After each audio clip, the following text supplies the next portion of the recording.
Penny Bloods podcast presents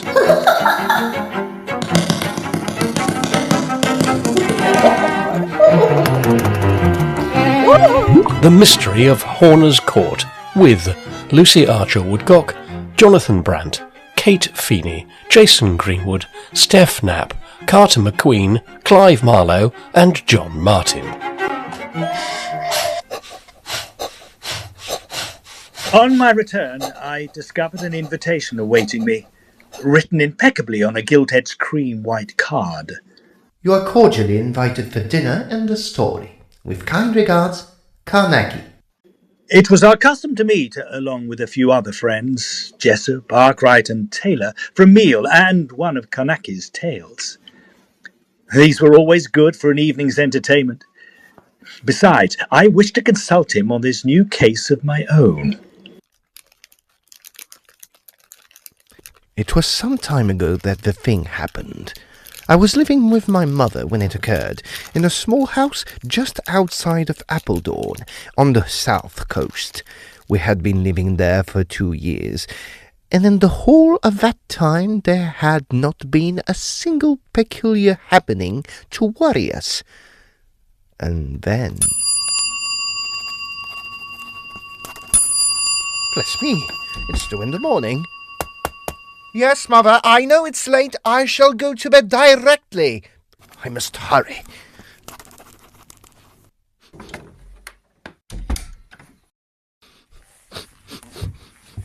What is that smell? Her door was open. Good night, Mother.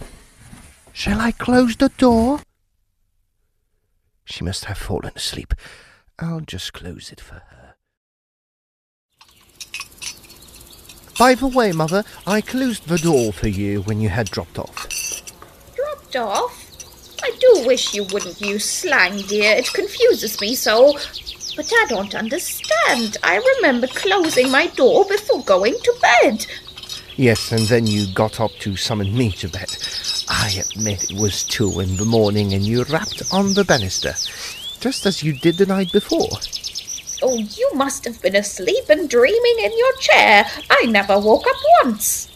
Oh, then you must have been sleepwalking, Mother, for I heard your door open. My late-night habit had grown so upon you, it has caused you to call me in your sleep. Oh, you foolish boy. I certainly did not. It must have been the mice. Must have been pretty big mice to open the door. I can't have latched it properly. The next night, there came a further development. About 2:30 a.m., I heard my mother's door open, just as on the previous night.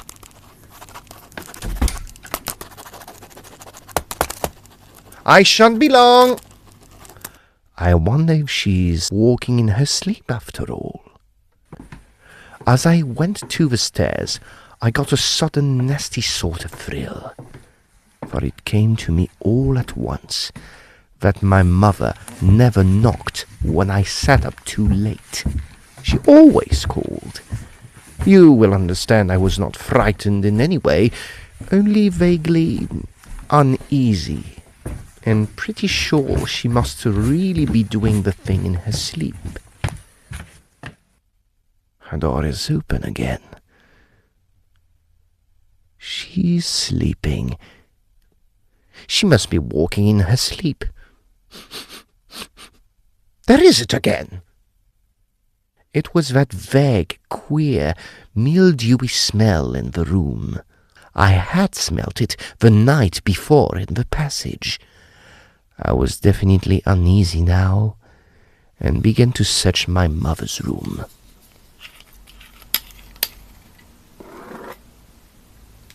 What is it? Is that you, Thomas? Oh, it's only me, Mother, and I am fearfully sorry to have awakened you. But it happened again. What happened again? Why, your door opening, the rapping on the banister. Then, when I came up, I saw you were asleep. The fact that it has happened twice in a row has made me a little nervous. so I thought I would take a look round, just to feel satisfied. What a disagreeable smell! You feel there's something wrong? I don't know. I can't understand it, unless you've been really walking about in your sleep. Oh, the smell! Yes, that's what puzzles me too. I'll take a walk through the house, but I don't suppose it's anything. I lit her candle, and taking the lamp, I went all over the house, including the cellars, which was a little trying to the nerves, seeing that I was more nervous than I would admit.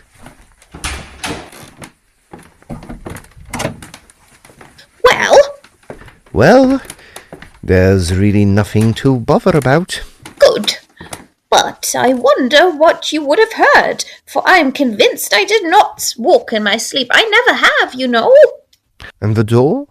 The latch. It certainly sneaks a bit, and old would work for the rest of it, I suppose. Unless it's mice. I heard one squeaking in the cellars. But what about the smell? Could it be from the garden? Your window is open. Moist earth, you say? Perhaps. Then there's a little churchyard as well. Well, I shall away to my bed. Good, and no staying up late working now. Yes, mother.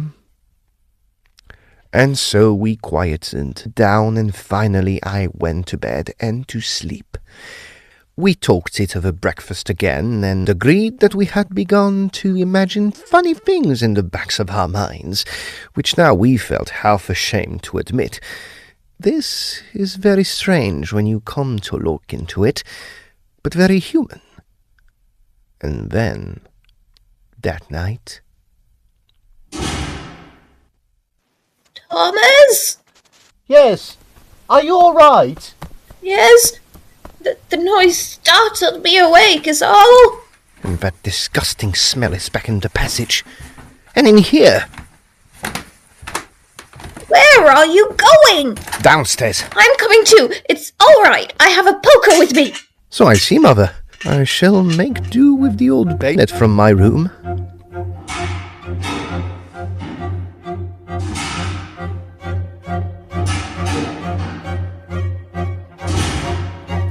The horrible smell was strong everywhere, but especially so in the downstairs passage.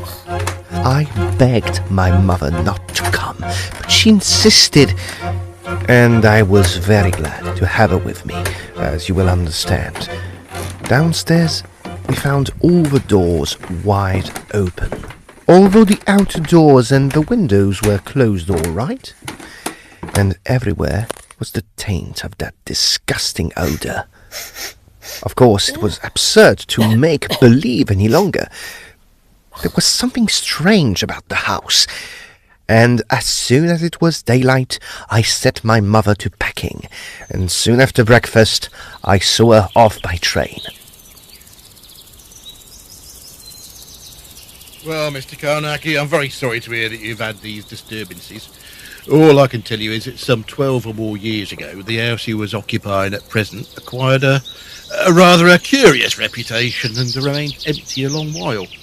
In the end, I let it at low rent to Captain Tobias, on condition that he should hold his tongue, if he saw anything peculiar, that is. My idea was to free the house from these tales of something queer by keeping a tenant in it, and then to sell it for the best price I could get. However, when Captain Tobias left after 10 years' tenancy, there was no longer any talk about the house. So, when I offered to take it on a 5 years lease... I jumped at the offer. And what can you tell me about the strange happenings in the house, then? Well, the tenants had talked about a woman who always moved about the house at night. Some tenants never saw anything, but others would not stay out the first month's tenancy. But as far as I know, no tenant ever complained about knockings or door slamming. As for the smell, well, I'm sure I don't know what you could be alluding to there, sir. I've never had complaints about drains, ever. Oh, I'm sure it is nothing like that, but I do suggest you come down and spend the night at the house with me. Rest assured, I shall keep the whole business quiet and try to get to the bottom of the curious affair. Most assuredly I shall. And as I am anxious to keep the rumour of the haunting from getting out, I shall be grateful for your discretion. And when I come, I shall make some tests to make sure the drains are not in some way concerned after all.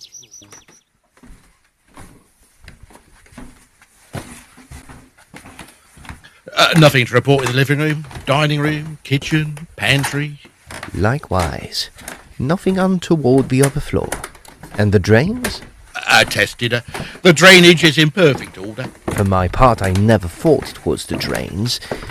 Meanwhile, I have borrowed these 2 dark lanterns from the superintendent at the police station, which we can light once we begin the hunt. I shall fetch my gun. Have you something? The sword bayonet shall serve me. When the landlord got back, we sat talking in my study until nearly midnight. There, that's the lanterns lit. I shall take this one and you have this one. Thank you. And let us proceed upstairs. Once upstairs, we placed the lanterns, gun and bayonet handy on the table. Then I shut and sealed the bedroom doors. Afterward, we took our seat and turned off the lights. I don't know about you, but I have a feeling something is about to happen. Be ready with your lantern. What's that? As I reached for my lantern, the darkness suddenly took on a dull violet color, and then came a little naked child, running. In an extraordinary way, it seemed as if the violet light came from the child. The child went past me, running, but in an absolute and inconceivable silence through the table. The child!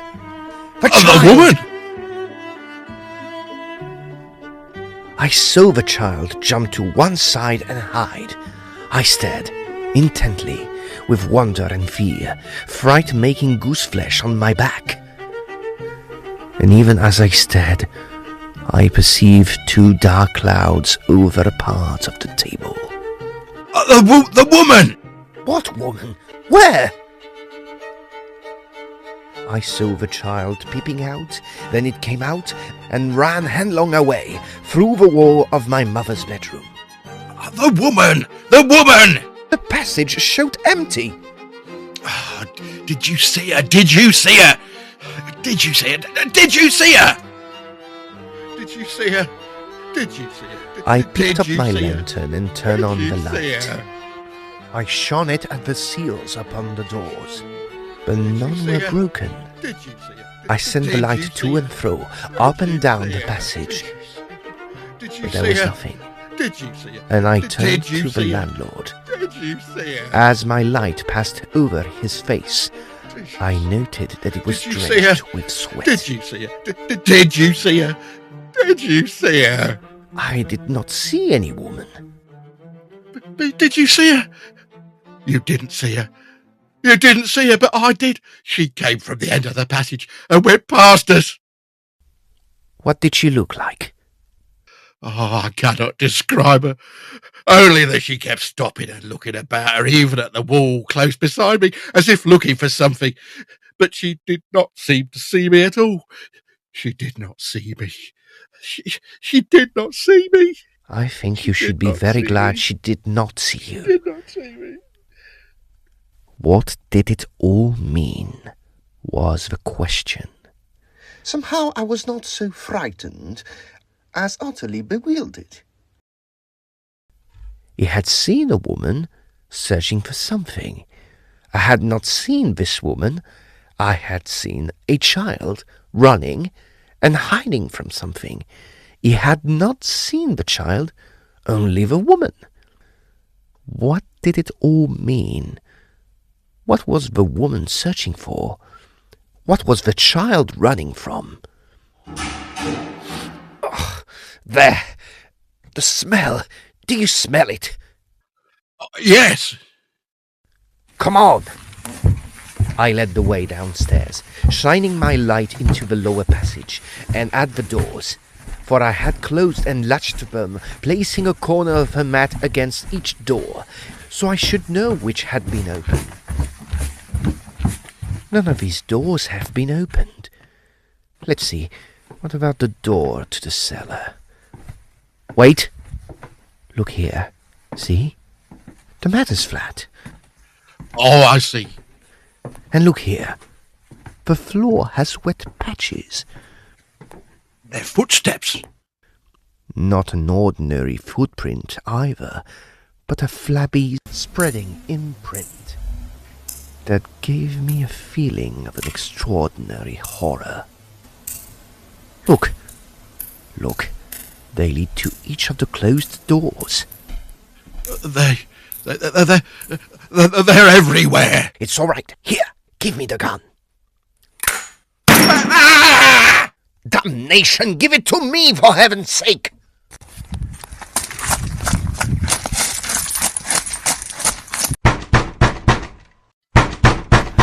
It was the constable at the door. Fortunately, he knew me. Then Inspector Johnston came up the path. Seeing lights and the open door, I told him as briefly as possible and showed him the queer, wet footprints and the cellar door mat. Right, Constable, guard the door to the cellar. Now, Mr. Carnacki, might we have the all light lit? Certainly. Here, Constable, give me your lantern. Now, sirs, let us try the front room first. Nobody here. But look here, sirs, what are these? The same footprints. And that smell again. The inspector searched carefully. There was nothing in the rooms, or the kitchen, or pantry, but everywhere went the wet footmarks, showing plainly. And always there was the smell. Extraordinary. Are there windows to the cellar? No, and there is no way out except by the door. Let us return to the cellar. Constable Jenkins? Yes, sir. Found anything yet? No, not so much found, sir, as seen. What? Oh, speak up! Well, a woman came along here, sir, and went through this here door. Oh, speak up! A woman came along and went through this here door. What? Have you been drinking, Constable? No, sir. No, sir. Well, I hope you held the door open politely for the lady. The door weren't open, sir. Are you mad? No, it isn't. I saw the woman upstairs. I'm afraid, Inspector Johnstone, that there's more in this than you think. I certainly saw some very extraordinary things upstairs. What were the feet like? I received no answer, for the inspector was ordering the constable to open the cellar door, and the man was not obeying. At last, in a queer automatic way, the man pushed the door open. My God, what a stench! And see here, on each step, footprints. And look here, on the top step. I don't want to disgust you, but the thing we looked at was a maggot. The policeman backed suddenly out of the doorway. The churchyard, at the back of the house. Silence! Have you any weapons? Your gun. Over here. Cartridge? Come on. I ain't coming, sir. Come on! No, sir, no! I won't go down in the cellar. We all crowded into the front cellar, flashing our lights to and fro. The footmarks went all round the cellar, into all the corners and across the floor. And I thought suddenly of the child that was running away from something. In the third cellar, the prince ended at the shallow well that had been the old water supply of the house. The well was full to the brim, and the water so clear that the pebbly bottom was plainly to be seen in the light of our lanterns. The search came to an abrupt end, and we stood about the well, looking at one another in an absolute horrible silence. Nothing here, save for that dreadful stench. I think...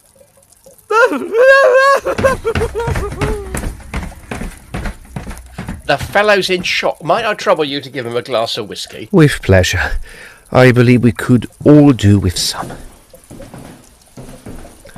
After we had given Johnston's man his whiskey, the inspector sent him on his beat.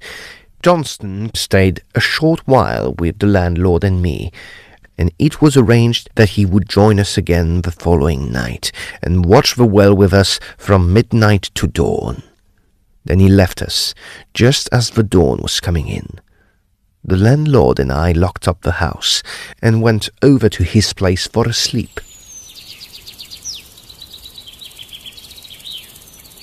And you understand what I want, that it must be in 2 parts.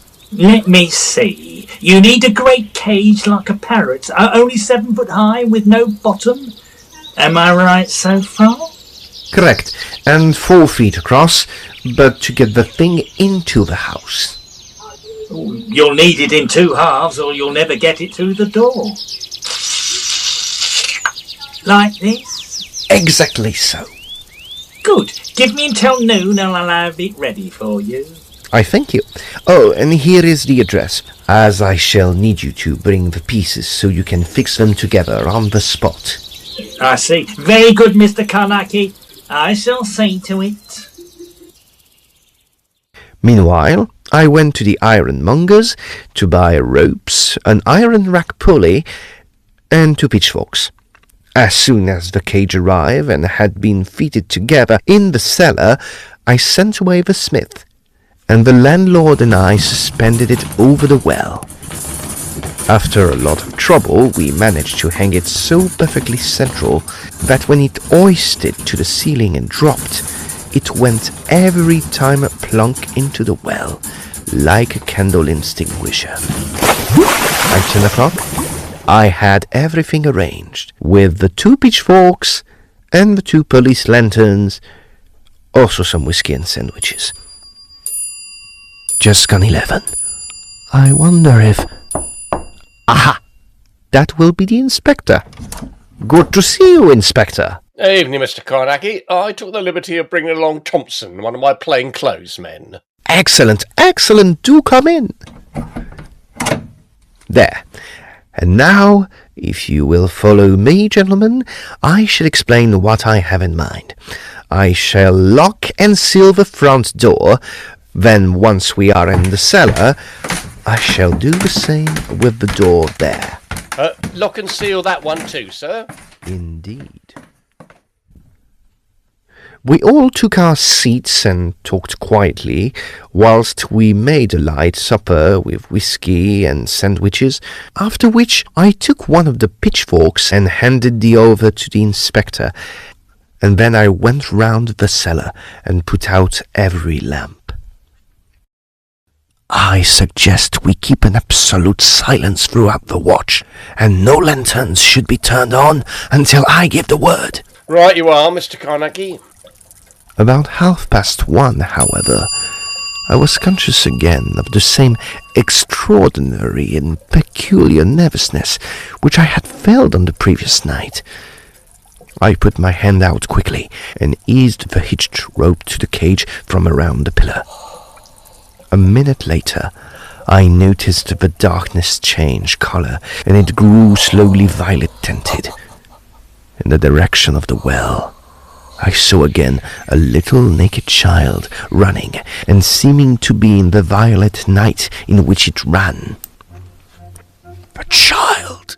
The woman! A woman? Where? Over by the well! I can see only the child. A child? That's a child. What's it doing?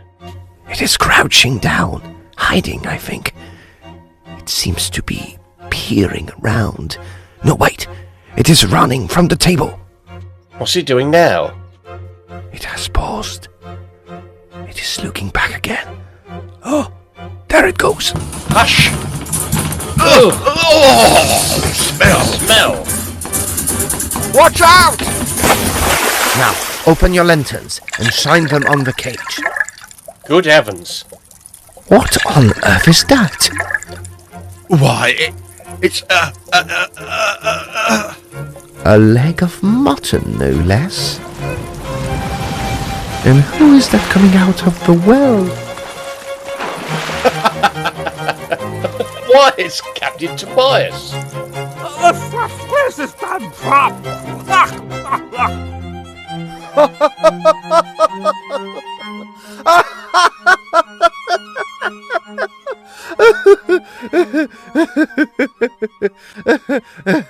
And the sight of the soggy captain holding the leg of mutton as far from him as possible, holding his nose against the smell and saying, "Lift thing, damn trap, quick!"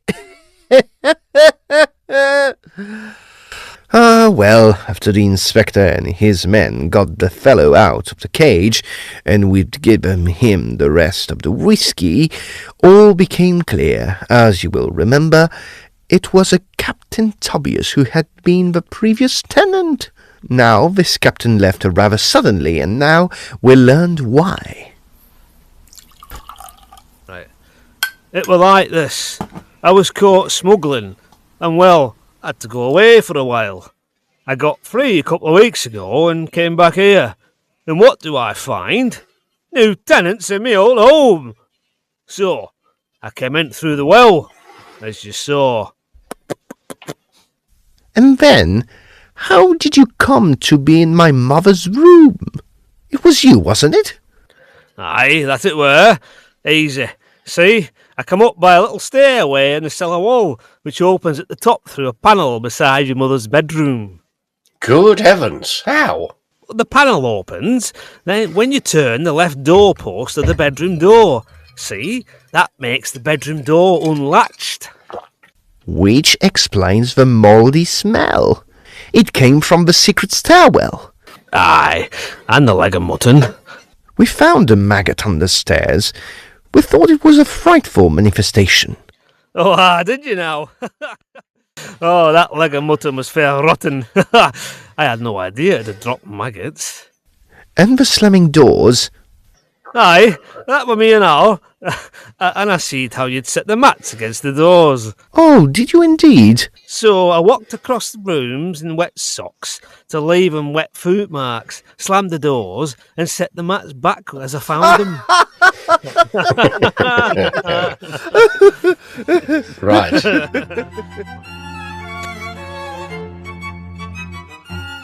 What with things flying about at night and food missing and the shadows flitting and any is all too much. My meringues! What on earth was that? What on earth indeed? Come, let us search it out.